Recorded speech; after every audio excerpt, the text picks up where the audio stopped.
Hey guys, today I'm going to show you where the trunk fuse and trunk relay are located on this 2008 Chevy Impala.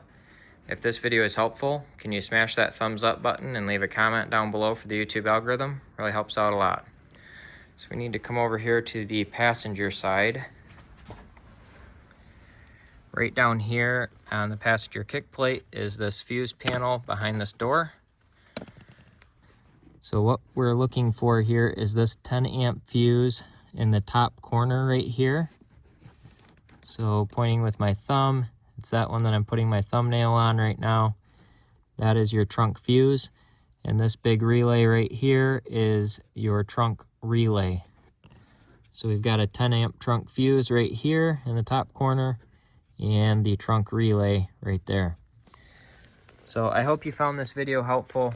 If you did, smash that thumbs up button, leave a comment down below for the YouTube algorithm. Thank you for watching and have a good one.